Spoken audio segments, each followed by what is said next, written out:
మీ యొక్క ట్రైలర్ రిలీజ్కి విచ్చేసిన పాత్రికేయ సోదరులందరికీ, ముఖ్యంగా ప్రింట్ అండ్ ఎలక్ట్రానిక్ మీడియా వారందరికీ నా హృదయపూర్వక కళాభివందనాలు తెలియజేసుకుంటున్నాను. ఈ ఫంక్షను నేను అక్కడ అనంతపూర్లో జరుపుకోవాల్సింది, కానీ మన తిరుమలలో ఈ ముక్కోటి ఏకాదశి సందర్భంగా అక్కడ ఈ తొక్కిసలాటలో కొందరు శివైక్యం కావడం, లింగైక్యం కావడం ఎంతో కలవరపరిచింది, ఎంతో బాధాకరమైన విషయం. అక్కడ జరగవలసింది కాదు, అందుకని దాన్ని అక్కడ రద్దు చేసి ఈరోజు ఇక్కడ జరుపుకోవడం జరుగుతుంది. సరే, లింగైక్యం శివైక్యము పరమపదించిన వారందరూ వారి యొక్క ఆత్మలు శాంతించాలని వారి కుటుంబ సభ్యులందరికీ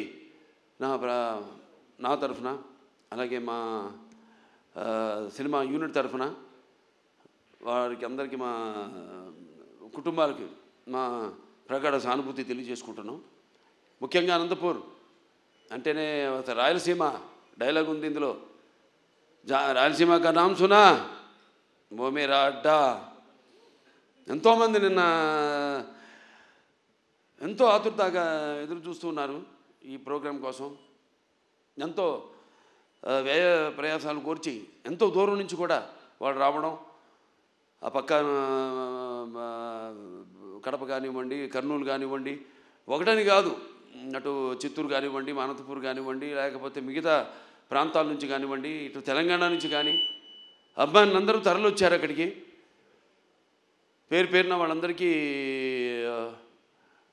ముఖ్యంగా అక్కడ ఇంతవరకు మన రాష్ట్ర అధికారంలో ఉన్నప్పుడు తెలుగుదేశం మొదటిసారి రాష్ట్ర విభజన తర్వాత అక్కడ లైబ్రరీ చైర్మన్ సోదరుడు గౌస్ మొహిద్దీన్కి, అలాగే హెల్పింగ్ హ్యాండ్స్ అనంతపూర్ జగన్ గారికి, అలాగే శ్రీధర్ గారికి, అలాగే చిరంజీవి గారికి, మిగతా అందరూ నా కన్వీనర్స్ అంతా ఉన్నారు, సతీష్ తిలక్, శ్రీధర్ గారు, వాళ్ళందరూ కూడా అందరికీ వాళ్ళు నచ్చజెప్పి ఇలా ఎందుకు మనం చేయాల్సి వచ్చిందో వాళ్ళందరూ శాంతపరిచినందుకు, వాళ్ళ ఆవేశాన్ని చల్లబరిచినందుకు,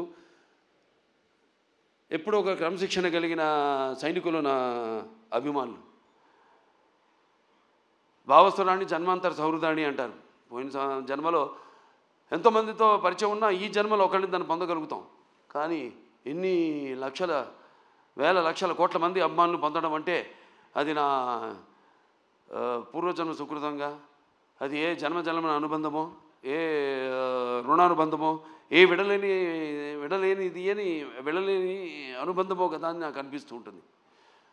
నేను ఈ జీవితంలో ఎంత పొందానంటే ముందు నేను గొప్పగా చెప్పగలిగింది, ముందుగా నాకు ధన్యమైన జన్మనిచ్చి నన్ను మీ అందరి గుండెల్లో ఆయన ప్రతిరూపంగా నిలిపినందుకు దైవాంశ సంభూతులు, అలాగే విశ్వానికే విశ్వ నట రూపం ఎలా ఉంటుందో చూపించిన నా తండ్రి, నా గురువు, నా దైవం, కారణ జన్ముడు, విశ్వవిఖ్యాత నట సార్వభౌమ నటరత్న, తెలుగుదేశం పార్టీ వ్యవస్థాపకులు డాక్టర్ పద్మశ్రీ నందమూరి తారక రామారావు గారికి, మరి అది ఆ పుణ్య దంపతులు మా అమ్మగారు బసవరామ తారకం గారి, డింబి బసవరామ తారకం గారి బిడ్డగా పుట్టినందుకు ఆ పుణ్య దంపతులకు, అలాగే ఆ కళమ్మ తల్లికి నా కృతజ్ఞతలు తెలియజేసుకుంటూ, ఇటువంటి అభిమానుల్ని నాకు ఇచ్చినందుకు ఆ దేవుడికి నా కృతజ్ఞతలు తెలియజేసుకుంటూ, ఇప్పుడు మన సినిమాకి వస్తే డాకు మహారాజ్ ఎన్నో వైవిధ్యమైన పాత్రలు చేసుకుంటూ వస్తున్నాను. నాన్నగారిలాగా ఆయన పౌరాణికాలు నటిస్తే పాత్రలు ప్రాణాలు పోసుకున్నాయి, ఆయన జానపదాలు చేస్తే సామాజ మనోగమనాలు అయ్యాయి. అలాగే ఇట్లా ప్రతి పాత్ర మన దేశంలోనే కాదు ప్రపంచంలో చూస్తే ఎవరు అసలు చేయని పాత్రలు ఎన్నో చేసి ఆయన అటు ఒక నటనాచార్యుడిగా, అలాగే ప్రతి పాత్రలో అణువణువును నింపుకుని నటనకు ప్రాణం పోసిన ఒక నటధీశాలిగా, మరి అటు ఆయన చేసిన పాత్రలన్నీ చూసి కూడా అటు కళమ్మ తల్లి కళకళలాడింది, కర్నూలు పండుగ చేసుకుంది, గలగల నవ్వింది. అలాగే ఆ వారసత్వాన్ని పుణికిపుచ్చుకుని ఈ ఎన్నో వైవిధ్యమైన పాత్రలు, పౌరాణికాలు కానివ్వండి, జానపదాలు కానివ్వండి, సాంఘికాలు కానివ్వండి, first Indian social fiction science fiction Aditya 369 లాంటి సినిమా కానీ, ఒక భైరవ దీపం కానివ్వండి, ఇటువంటి ఎన్నో నేపథ్యాలు ఉన్న సినిమాలు అటు సాంఘికం, జానపదాలు, పౌరాణికాలు చేయడం జరిగింది. అలాగే ఇప్పుడు మన అఖండ అయితేనేమి, దాని తర్వాత వీరసింహారెడ్డి అయితేనేమి, తర్వాత నేలకొండ భగవంత్ కేసరి అయితేనేమి, ఇప్పుడు రేపు రాబోతున్న ఈ 12 విడుదల కాబోతున్న మన డాకు మహారాజ్ అయితేనేమి. ఇందాక చెప్పారు డైరెక్టర్ గారు, డాకు మహారాజ్ డిస్కషన్స్ అప్పుడు ఏదో ఒక లైన్ అనుకున్నాం, అది సరిగ్గా మాకు నేను కనెక్ట్ కాలేకపోతున్నాను. దానికి ఏదో ఒక పాత కథలాగా అనిపించింది. మళ్ళీ ఎందుకంటే ఆల్వేస్ రీసెర్చ్, ఎప్పుడు నా మీద నేను రీసెర్చ్ చేసుకుంటున్నా, అభిమానులు ఏం కోరుకుంటున్నారు నా నుంచి. అలాగే ఒక నేలకొండ భగవద్గీతలో ఒక ఇన్స్పెక్టర్ క్యారెక్టర్ని నేను చెప్పడం జరిగింది. దాన్ని అంతకుముందు ఆ పాత్ర లేదు. అలా దాన్ని బ్రహ్మాండంగా మలిచారు డైరెక్టర్ అయితేనేమి, ఆ రచయితలు అయితేనేమి. అలాగే ఈ సినిమాలో కూడా ఆదిత్య 369లో శ్రీకృష్ణదేవరాయల మారువేషంలో వచ్చి కృష్ణకుమార్ని కాపాడడం, అది అలా ఉండిపోయింది. ఫ్యాన్స్ అందరి గుండెల్లో కూడా ఉండిపోయింది ఆ పాత్ర. అటువంటి పాత్రలో కనిపిస్తే నేను బాగుంటుంది, సినిమా ఫుల్ లెంత్ కనపడితే బాగుంటుంది అనుకున్నాను. సో దాన్ని నేను వ్యక్తపరచడం జరిగింది. ఏమండి, మన ఫ్యాన్స్ ఉన్నారు, ముందు వాళ్ళని డిసప్పాయింట్ చేయకూడదు. మనం నాన్నగారు ఒక సర్దార్ పాపారాయుడు అయితేనేమి అటువంటి ఒక గెటప్లో మనకు కనిపిస్తే బాగుంటుంది అని అనుకున్నాం. అక్కడి నుంచి స్టార్ట్ అయింది కథ, మా ప్రయాణం. దాంట్లో మరి ఎటువంటి సమస్యను మా ప్రతి సినిమాలో మహిళలకైతేనేమి వినాశ్రయం జననం నాస్తి, వినాశ్రయం గమనం నాస్తి, వినాశ్రయం జీవం నాస్తి, వినాశ్రయం సృష్టి రేవ నాస్తి. ప్రతి సినిమాలో కూడా మహిళలకు ఒక ప్రత్యేకమైన ఇంపార్టెన్స్ ఉంటుంది. అలాగే ఏదో ఒక సందేశం, మంచి సందేశం ఇవ్వాలి మనం అన్నప్పుడు దాన్ని మనం చూస్తారు సినిమాలో. మొత్తం చెప్పేస్తే ఎలా, రేపు ఏ సమస్యను మేము తీసుకున్నాం, అసలు దాని మీద మన తెలుగు వాళ్ళ గొప్పతనం ఏంటి అన్నది కూడా ఈ సినిమా ద్వారా చెప్పడం జరిగింది. ఇలా ఒక కథను బ్రహ్మాండంగా మళ్ళీ డైరెక్టర్ గారు దాన్ని కన్సీవ్ చేసుకుని, మళ్ళీ ఆయన టీము మోహన్ కృష్ణ గారు అంతా ఉన్నారు, అందరు కలిసి ఒక బ్రహ్మాండంగా ఉన్న కథగా దాన్ని రూపొందించారు. అదే మన డాకు మహారాజ్. టైటిల్ వచ్చేసరికి మన డాకు మహారాజ్ అంటే ఎలా ఉంటుంది అన్నది ఒక చిన్న అనుమానం ఉండేది. దాన్ని కూడా బాగా జాగ్రత్తగా ప్లాన్ చేసి, ఇప్పుడు ఎలాగైతే మేము ముందు టీజర్ రిలీజ్ చేసాం, టీజర్లో ఏం చెప్పాలా, కొంచెం చప్పగా ఉందనుకున్నారు. తర్వాత ట్రైలర్ రిలీజ్ చేసాం, మొదటి ట్రైలర్ పర్లేదన్నారు. ఇప్పుడు విడుదల చేస్తాం ఈరోజు అసలైన ట్రైలర్. అంటే ఏదైతే అభిమానులు కోరుకుంటారో, అభిమానులే కాదు, ఏదైతే జనం బాలకృష్ణ నుంచి కోరుకుంటారో మొత్తం అంతా పొందుపరిచి ఈ ట్రైలర్ని రిలీజ్ చేయడం జరిగింది. ఇవాళ అద్భుతమైన స్పందన వస్తుంది. సో ఒక సినిమా అంటే కేవలం ఎంతోమంది నటీనటులున్నారు ఇక్కడ. నాతో పాటు నటించిన ఒక ప్రజ్ఞా జైస్వాల్ అయితేనేమి అఖండాలో చేసింది నాతో, అలాగే శ్రద్ధా శ్రీనాథ్, అలాగే ఊర్వశి రౌతెల, అందరూ కూడా ఇప్పుడు వాళ్ళ పాత్రలు ఎంతో అద్భుతంగా, అంటే అటు కేవలం గ్లామరే కాదు, పెర్ఫార్మెన్స్. ఆవిడంతా ఇందాక మన కెమెరామెన్ గారు ఉన్నారు ఇక్కడ, విజయ్ కార్తిక్ గారు, ఎంతో అద్భుతంగా సినిమాని చూస్తున్నారు మీరు. ఆ సినిమాలో కూడా లైటింగు స్కీము, ఒక లైటింగ్ స్కీమ్ అంటూ ఉంటుంది. దాన్ని ఎలా అద్భుతంగా మేము చేసే సన్నివేశాలకి ఇంకా జీవం పోసి, ప్రాణం పోసి ఎంతో అద్భుతంగా వాటిని ప్రజెంట్ చేశారు. డైరెక్టర్ అండ్ కెమెరామెన్ నా దృష్టిలో ఒక భార్యాభర్తలు అంటాడు. అంటే ప్రభుత్వం లాగానే, ప్రభుత్వం ఏముంటుంది, ఎన్నో స్కీమ్స్ అనుకుంటుంది, కానీ దాన్ని ఇంప్లిమెంట్ చేసేది ఎవరు? బ్యూరోక్రాట్స్. సో వాళ్ళని మనం పొందాలి ముందు, మనం వాళ్ళ ద్వారా మనం ప్రజలకి వాళ్ళ అవసరాలు తీర్చాలి మనం. అలాగే ఒక డైరెక్టర్ తను ఏం కన్సీవ్ చేసుకుంటాడు దాన్ని ఎంతో అద్భుతంగా స్క్రీన్ మీద సన్నివేశాన్ని బట్టి అద్భుతంగా తెరకెక్కించాడు మా కెమెరామెన్ విజయ్ కార్తిక్ గారు. అలాగే ఇక మా తమన్ గారు ఉన్నారు, ఇక ఆయన గురించి చెప్పగల. సప్త సాగర సంఘర్షణ జ్వలిత సద్భోద్భవ మాధురి స్వరాలైన సరిగమపదని సంగీత సాహిత్య మధుర గీతాలు వినడానికి భాషాభేదం కానీ, ఆడమగ తేడా కానీ, ధనిక దారిద్ర్యాది తారతమ్యములు కానీ, పండిత పామరాది పట్టుపిడుపులు కానీ, అభిమాన దురభిమానులని అడ్డుగోడలు కానీ ఉండవన్నది నా నమ్మకం. ఎందుకు మనం సాక్షాత్ మన పురాణం నుంచి చూసుకుంటే మేనక సరస సల్లప సంగీత సాహిత్య మధుర శబ్దానికి సృష్టికి ప్రతి సృష్టికర్త అయిన విశ్వామిత్రుడే ప్రపంచానుభూతికి వచ్చాడని, లేకపోతే శ్రీకృష్ణుని వేణు నాదానికి ఆవుల మంద మేపు మాని మోకరిల్లాయని, నేటికి నాదస్వరానికి పావులు సైతం పడగలెత్తి ఆడటం చూస్తున్నాం మనం. అలా ఒక సంగీతం హిట్ అయితే ఆ సినిమా సగం హిట్ అయినట్టే. ఇక తమన్నా కాంబినేషన్ చెప్పక్కర్లేదు. అఖండాతో సబ్బూఫర్లు బ్లాస్ట్ చేశాడు. ఇప్పుడే ఇక్కడ ఈ మన ట్రైలర్ చూపించినప్పుడు కూడా స్పీకర్లు పడిపోయినాయి ఇక్కడ.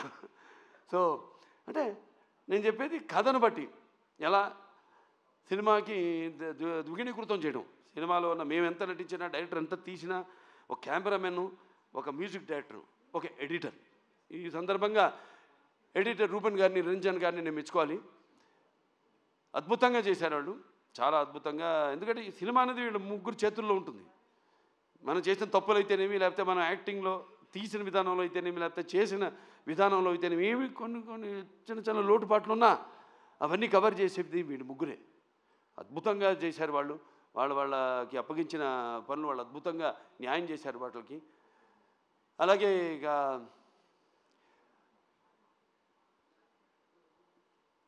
ప్రజ్ఞ జైస్వాల్ పాత్ర చాలా అద్భుతమైన పాత్ర. ఏదైతే ఆవిడకి ఉందో ఇమేజ్, మా కాంబినేషన్ ఏదైతే ఉందో, ఆవిడ అన్ని పాత్రలకి సరిపోతాను నేను అంటలా. కాకపోతే మా కాంబినేషన్ ఒక గౌరవం ఉంది, మా ఇద్దరి కాంబినేషన్కి ఒక ప్రత్యేకమైన స్థానం ఉంది. మేము కనబడితే ఒక హుందాతనం, ఒక ఆరాధనా భావం కలుగుతుంది ప్రజల్లో. దాన్ని మేము అలా ఇక్కడ దాన్ని ఆ పాత్ర అలా వచ్చింది. ఆ పాత్రకి ఎవరు బాగుంటారని అనుకున్నప్పుడు వెంటనే డైరెక్టర్ గారితో, మన నాగవంశీ గారితో చర్చించడం జరిగింది. వెంటనే ఆవిడ అంగీకరించడం, నమ్మకం, నా మీద నమ్మకం. ముఖ్యంగా కథ కూడా పెద్ద అడగదు ఆవిడ, ఓ అని నా ఒక నమ్మకం. అలాగే ఇక మా శ్రద్ధా శ్రీనాథ్ గారు ఉన్నారు. ఇక very versatile and very potential artist. ఎన్నో ఎక్స్ట్రాడినరీ పర్ఫార్మెన్సెస్ ఇచ్చిన, అంటే అవకాశం దొరికినప్పుడు జారబెట్టకుండా అద్భుతంగా తను ఇంతకుముందు సినిమాల్లో తన టాలెంట్ ఏదో తను ప్రూవ్ చేసుకుంటూ, ఏదో వచ్చే సినిమాలు ఒప్పుకోకుండా చాలా జాగ్రత్తగా తనకి మంచి పేరు వచ్చే పాత్ర అయితేనే తను ఒప్పుకోవడం. అలాగే ఈ సినిమాలు చూస్తారు రేపు, ఎంత అద్భుతమైన పాత్ర ఆవిడది. అలాగే పేర్లు కూడా అలాగే కుదిరినాయి. ఈవిడ నందిని సినిమాలో కూడా ఆ టైపే, నందిలాగే. అంటే మన అఖండ స్టార్ట్ అనగానే ముందు కొమ్ములతో ఎలాగో అటువంటి పాత్ర సినిమాలో చూడటానికి బయటేమో చాలా డెలికేట్గా ఉంటుంది. అలాగే ఈవిడ పేరు కావేరి సినిమాలో. అంటే సినిమాలో దేనికోసం పోరాడుతున్నామో, ఏ ఇష్యూ మీద పోరాడుతున్నామో దానికి తగ్గ పేరు అలా కుదిరినాయి అన్నీ. అలాగే మన ఊర్వశి రౌతెల ఆవిడుంది. పాటే కాదు, పాటతో పాటు చాలా మంచి పాత్ర ఆవిడది. ఎలా చాలా చూస్తారు రేపు సినిమాలో ఆవిడ క్యారెక్టర్ కూడా. ఫైట్లు చేసింది, నాతో డాన్స్ చేసింది, అటు పర్ఫార్మెన్స్ చేసింది, ఇటు అందంగా కూడా ఉంది. సో అందరూ వాళ్ళ పాత్రలు ఎంతో అద్భుతంగా, ఒక శిల్పి చెక్కిన శిల్పంలాగా అద్భుతంగా వాళ్ళ క్యారెక్టర్స్కి న్యాయం చేయడం జరిగింది. ఇక మా ఫైట్ మాస్టర్ వెంకట్ మాస్టర్ గారు ఉన్నారు. ఇక ఆయన టోటల్గా అన్ని సినిమాలు వదిలేసుకుని ఈ సినిమా కేవలం ఫైట్లే కాదు, సీన్స్ అప్పుడు కూడా అక్కడే ఉండి అంత డెడికేషన్, మంచి సినిమా చేస్తున్నాం, ఓ మంచి సేవ చేస్తున్నాం, మన కళామందరికి మంచి ఒక సినిమా ఇస్తున్నాం, మనం అందిస్తున్నాం అన్న ఒక తపన. దాంతో ఆయన అన్న సినిమాలన్నీ కూడా క్యాన్సిల్ చేసుకుని ఈ సినిమాకి ప్రత్యేకంగా సీన్లప్పుడు కూడా ఉండి మరి అద్భుతమైన చూశారు విన్యాసాలు, అలాగే పోరాటాలు అద్భుతంగా ఆయన సమకూర్చడం జరిగింది. థ్యాంక్ యూ మాస్టర్ గారు. అలాగే ఇక మా డాన్స్ మాస్టర్లు ఉన్నారు, శేఖర్ మాస్టర్ గారు, శంకర్ మాస్టర్ గారు. వాళ్ళు ప్రతి ఒక ఆయనేమో థీమ్ సాంగ్ చేయడం జరిగింది, శంకర్ మాస్టర్ గారు. శేఖర్ మాస్టర్ గారేమో మా రౌతెల ఊర్వశి రౌతెల నా పాట ఆయన కంపోజ్ చేయడం జరిగింది, డాన్సు. ఇంకా మోహన్ కృష్ణ గారు మంచి కాలక్షేపం నాకు. ఆయన అక్కడ లొకేషన్లో రకరకాల విషయాలు మాట్లాడుకుంటూ ఉండేవాళ్ళం. డైరెక్టర్ గారు చెప్పారు ఇందాక, త్వరత బయట పెడతాను ఏమిటని ఆ విషయాలన్నీ. సో ఎంతో అద్భుతంగా అన్నీ మాట్లాడుకునేవాళ్ళం. ఏముంటే నాకు చిన్న చిన్న పాత్ర ఇంకా ఏదైనా చేయొచ్చు అన్నప్పుడల్లా ఈయన మీద పడేవాడిని. ఆయన ఇప్పుడు నాకు కోపం వస్తుందో తెలీదు, ఆయన ఏంటి అలా పాపం అలాగేనండి అంటూ తలూపుతూ ఉండేవాడు అన్నిటికైనా. కానీ మళ్ళీ ఆయన కాదన్నప్పుడు మళ్ళీ దాని గురించి మళ్ళీ ఆలోచించేవాడిని. అవును, నేను ఆవేశంలో అన్నాను, ఎందుకు ఏంటి ఆయన ఎందుకు అన్నారు, ఇవన్నీ కరెక్ట్గా సమపాళ్ళల్లో బ్యాలెన్స్ చేసుకుని సో సినిమా ఇంత అద్భుతంగా. అలాగే మా ఎడిటర్ అదే చెప్పాక రూబెన్, నిరంజను, దాని తర్వాత ఆర్ట్ డైరెక్టర్ అవినాష్, అందరూ ఒక మంచి కలయిక. అలాగే బాబీ డియోల్ గురించి చెప్పాలి. అదే చెప్పే డైరెక్టర్ గారు ఎంతో అద్భుతంగా చేశాడు ఆయన పాత్రని. దాన్ని కూడా రకరకాలుగా అనుకున్నాం ఎలా చేద్దాం. ఆయనకేమో ఆ ఇమేజ్ ఉంది, ఏది యానిమల్ సినిమా ఇమేజ్. అప్పటికి రిలీజ్ కాలా సినిమా, రిలీజ్ కాకముందు బుక్ చేసుకున్నాం ఆయన్ని. తర్వాత రకరకాలుగా ఇమేజ్ పెరిగిపోయింది. ఇమేజ్ అడ్డు రాకూడదు మనకి, ఎందుకంటే ఇమేజ్ అన్నది ఎప్పుడు మనకి అడ్డు వస్తుంటుంది. నాకు ఎప్పుడు అడ్డు రాదు ఇమేజ్ అన్నది. నేను దాని గురించి ఆలోచించను అసలు. ఏదో అంటుంటారు ఈ స్టారు ఆ స్టారు, ఈ అంకెలు ఇవన్నీ నేను లెక్క పెట్టుకోను. అందుకే అంటారు ఎవరిని ఏం చూసి బాలకృష్ణ ఎంత పొగరని, అంటే నన్ను చూసుకునే నా పదునైన పొగరని అంటా నేను ఎవరికైనా. అలాగే అంటారు ఏంటి ఇంతకీ ఇతనికి ఎవరిని చూసి ఇతనికి ఇంత ధైర్యం అని. అంటే నేను అంటాను నాకున్న నమ్మకం, నా వైబ్రేషన్, నా ఆలోచనలే నాకు ఒక ధైర్యం అని. నేను ఎవరితో నేను పోల్చుకోను. సో నా రూటే వేరు, నా ఏమంటాం నా మాటలు సూటిగా ఉంటాయి, నా బాట ముక్కు సూటిగా ఉంటుంది. సో ఏదైనా ఒకరి కీర్తిని నా తల మీద మొయ్యను నేను. నా కీర్తిని నేను సగర్వంగా తలపైన అలంకరించుకునే ఒక కిరీటంలా నన్ను నేను మరుచుకున్న ఒక మహారాజుని నేను. అందుకే ఈరోజు ఈ టైటిల్ డాకు మహారాజ్.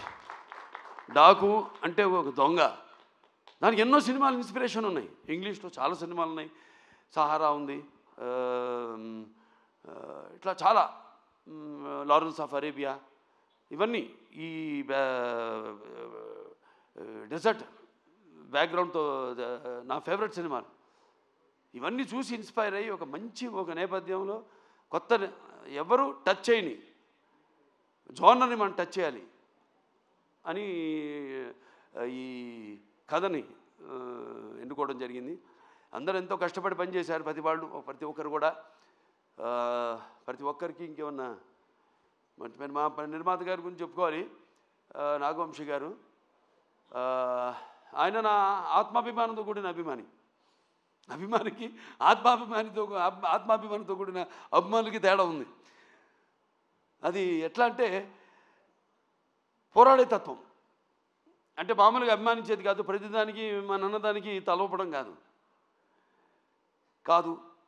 ఎందుకంటే అనుభవం ఉంది, బోల్డ్ అంత అనుభవం ఉంది. ఎన్నో సినిమాలు తీశారు, ఎన్నో బ్యానర్స్ ఉన్నాయి వాళ్ళకి. హారిక హాసిని, బోల్డ్ అని ఎన్నో ఎంతోమంది ఉన్నారు ఆయన వెనకాల. బలగం త్రివిక్రమణ్ గారి తెరిమి, ఇట్లా చాలామంది ఉన్నారు. సో వీళ్ళందరి యొక్క నేను ఏదైతే చేస్తానో ఒక సినిమా అంటే దాని మీద అన్వేషణ, ఒక రీసెర్చ్ చేస్తాను, ఒక సర్వే చేసుకుంటాను నా మీద నేనే. అలా నా మీద కూడా ఒక సర్వే చేసిన ఒక అభిమాని నా నిర్మాత కావడం అనేది నాకు చాలా గర్వంగా ఉంది. ఈ సినిమా అనగానే ఏం మాట్లాడకుండా వెంటనే బ్రహ్మాండం కాదు, అద్భుతంగా ఉంది, చేసేద్దామని ఒక గ్రీన్ సిగ్నల్ ఇచ్చాడు ఆయన. సో అటువంటి మంచి నిర్మాత ఇండస్ట్రీకి, నాకే కాదు ఇండస్ట్రీకి దొరకడం అన్నది ఇండస్ట్రీ చేసుకున్న అదృష్టం ఈ సభాముఖంగా తెలియజేసుకుంటూ, మరి ఇంకేమన్నా మర్చిపోయామా? అందరికీ, ముఖ్యంగా నా అభిమానులందరూ, ప్రేక్షక దేవుడు కూడా అందరూ కూడా 3 సినిమాలు వరుసగా ఒకదానికొకటి సంబంధం లేకుండా సినిమాకి రకరకాల సందేశాలు ఇచ్చుకుంటూ చేస్తూ ఇలా ఈ 3 సినిమాలు ఎంతో నా జీవితంలో ఇంతకుముందు ఎన్నో ఇచ్చారు, 3 వరుసగా ఇవ్వడం అది నాకు 86 గుర్తొస్తుంది. అప్పుడు నేను 7 సినిమాలు హిట్ అయినాయి. 7లో 6 సిల్వర్ జూబ్లీలు ఆడిని, 1 100 రోజులు ఆడింది ఆ సినిమా. మళ్ళీ చరిత్ర సృష్టించాలన్నా నేనే, దాన్ని తిరగ రాయాలన్నా నేనే. ఇప్పుడు అఖండ షూటింగ్ మొదలుపెట్టాము, నేను నిర్ణయం తీసుకున్నాను కూడా, ఇక చూపిస్తా ఇక్కడి నుంచి నా 2వ ఇన్నింగ్స్ అని. జనరల్గా అందరూ 2వ ఇన్నింగ్స్ అంటే కొంచెం స్టార్డం తగ్గినప్పుడు మళ్ళీ ఒక 2వ ఇన్నింగ్స్ అంట. నాకు అది కాదు, చూపిస్తా ఇంకా ముందు అఖండ తర్వాత ఏంటో నా యొక్క ప్రస్థానం ఇంకా ఈ చలనచిత్ర పరిశ్రమలోని అదంతా నేను అన్నాను ఇంతకుముందు, ఏం చూసి ఇతనికి ఇంత అహంకారం అని అనుకుంటారని. నన్ను చూసి నాకే ఒక ఇదని, ఒక పదులైన పొగరని. చాలా సంతోషం, ఎందుకంటే నాన్నగారే నాకు ఇన్స్పిరేషన్. అలాగే ప్రేక్షక దేవుళ్ళు వాళ్ళు ఇస్తున్న ప్రోత్సాహం. ఒక సినిమా పూర్తి చేసుకుని ఆ సినిమా ఎలా ఆడుతుందా అని నిద్రాహారాలు మానేసి దానికోసం ఎదురు చూస్తున్నప్పుడు ఆ సినిమా విజయవంతం చేసి మా వెన్ను తట్టి ఇలాంటి సినిమాలు ఇంకా ఇవ్వండి అని మనల్ని ప్రోత్సహిస్తున్న ఈ ప్రేక్షక దేవుళ్లకు నేను ఎంతో రుణపడి ఉన్నాను.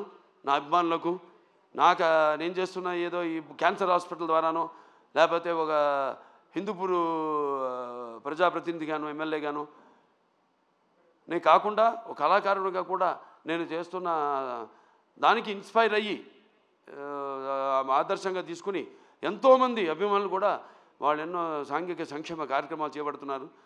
నాకు గర్వంగా ఉంది మీరంతా నా అభిమానులు అయినందుకు. సో మరొకసారి ఈ సినిమా 12 విడుదల కాబోతుంది సంక్రాంతి సందర్భంగా. సంక్రాంతి అంటే ఇది ముఖ్యంగా మన అచ్చమైన తెలుగు పండగ. దాని తర్వాత మనకి ముందు ఉగాది, అది చూపించేశాను శాతకర్ణిలో ఏంటో ఉగాది అంటే ఏంటో మన కాలమాన పట్టిక ఇచ్చిన మహానుభావుడు శాతకర్ణి. అది చేయడం నా అదృష్టం. మళ్ళీ సంక్రాంతి నా పండగ కావడం అంటే నా ప్రతి సినిమా ఏదైతే సంక్రాంతికి విడుదలైందో అయినాయో అన్నీ కూడా ఘన విజయం సాధించిన సినిమాలే. మళ్ళీ వస్తున్నాడు ఈ సంక్రాంతికి డాకు మహారాజ్. సో మీ అందరూ కూడా, ముఖ్యంగా ఇది రైతుల పండుగ, రైతులందరూ కూడా మరి వాళ్ళు కష్టపడిన సంవత్సరం అంతా కష్టపడి దుక్కు దున్ని నీరు పోసి నార పోసి నీరు విత్తనాలు నాటి అలాగే నీరు పోసి అలాగే పంటకు వచ్చాక వాటిను మళ్ళీ బస్తాలకి నింపి బండ్లకి ఎక్కించి వాళ్ళ జేబులు వాళ్ళ కష్టంకి ఫలితమే నిండి ఎంతో ఉత్సాహంగా జరుపుకునే పండుగ మన అచ్చమైన సంక్రాంతి పండుగ. అలాగే ఈ గొబ్బెమ్మలతో, ఈ భోగి మంటల వెచ్చతనంతో, అలాగే హరిదాసుల కీర్తనలతో, అలాగే పిండి వంటలతో, కొత్త కొత్త బట్టలతో, అల్లుళ్ళు అత్తగారింటికి వచ్చే ఈ పండగ మన సంక్రాంతి పండగ. సో అందరూ కూడా మరొకసారి నా సంక్రాంతి శుభాకాంక్షలు తెలియజేసుకుంటూ, సో ఈ సినిమా తప్పకుండా ఇప్పుడు చూశారు టీజర్, అంచెలంచెలుగా ఎలా ఇచ్చానో మేము ప్లాన్ చేసాం. ఎందుకంటే సినిమా అనేది ఎప్పుడు ఒక గుప్పిడి మూసి ఉన్నంత వరకే, ఒకసారి తెరిస్తే సో దాన్ని అంచెలంచెలుగా ఇంకా 2 రోజులే విడుదల కావడానికి సినిమా. సో ఇవాళ అసలైన టీజర్ వదిలేము, ట్రైలర్ వదిలేము, అసలైన ట్రైలర్ వదిలేము. సో అందరూ కూడా తప్పకుండా మీరు ఏం ఊహించుకుంటారో అంతకంటే మించే ఉంటుంది ఈ సినిమాని మీ అందరికీ తెలియజేసుకుంటూ, ఇలాగే నా చిన్నల్లుడు శ్రీభరత్, అలాగే నేను చిన్నమ్మాయి మా తుకుమల్లి తేజస్విని, వాళ్ళు కూడా ఈ సినిమాలో వాళ్ళ వంతు మన అన్స్టాపబుల్ కూడా తను తేజస్విని క్రియేటివ్ కన్సల్టెంట్గా చేసి ఎన్నో షోలు ఇవన్నీ చూసి వాటి మీద మేము చర్చించుకుని ఎలా ఉంటే బాగుంటుంది. అందుకే వాళ్ళ ఆ షో కూడా ఇవాళ ప్రపంచం మన దేశంలోనే నంబర్ 1 స్థానంలో నిలిచిందంటే అన్ని షోలని అధిగమించి, అలాగే దేశంలోనే 18వ స్థానంలో ఉందంటే మనందరి కృషి ఫలితమే అన్స్టాపబుల్ కూడా. సో ఇక్కడి నుంచి నేను చెప్పినట్టు ముందు చూపిస్తాను నా 2 ఇన్నింగ్స్ విచ్ ఇస్ అన్స్టాపబుల్. అందరికీ ఇక్కడికి వచ్చిన ప్రతి ఒక్కరికి మరొకసారి నా కృతజ్ఞతలు తెలియజేసుకుంటూ నేను సెలవు తీసుకుంటున్నాను.